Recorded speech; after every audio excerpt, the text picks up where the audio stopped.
அன்பு கொடுக்க வேண்டிய மதத்தை வச்சு இவங்க வம்பு பண்றாங்க அப்படின்னு சொல்றாரு. மத்திய அமைச்சர்கள் என்ன பேசினாங்க?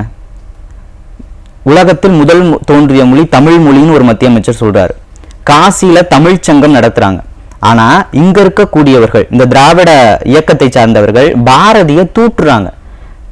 தமிழுக்காக உழைத்து தமிழுக்காக பாடுபட்ட பாரதிய சனாதன பாரதின்னு போட்டுறாங்க.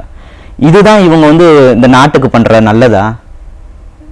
என்ன பண்றாங்க? அந்த அமைச்சர்கள் அப்படி பண்ணிட்டாங்கன்னா, எப்ப நான் அவனுக்கு ஓட்டு போடல, அவன் இங்க முதலமைச்சர் கிடையாது, நான் உனக்கு தான்ப்பா ஓட்டு போட்டேன், அப்பா ஸ்டாலின் மக்கள் கேட்க மாட்டாங்களா?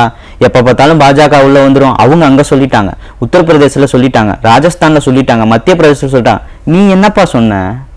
யாரா இருந்தாலும் கேட்பாங்களா? கேட்க மாட்டாங்க. நீ என்ன சொல்ற? எதையுமே சொல்ல மாட்டேங்கிற. எழுதி கொடுக்குற பேப்பரை பாக்குற, அந்த பேப்பரு திருப்பி படிக்கணும், அதையும் திருப்பி படிக்க தெரியல. யாராவது ஒரு ஆள் திருப்பி கொடுக்கணும்னா அந்த நிலைமையில நீ உட்காந்துக்கிட்டு நீ நாட்டை என்ன ஆள முடியும்?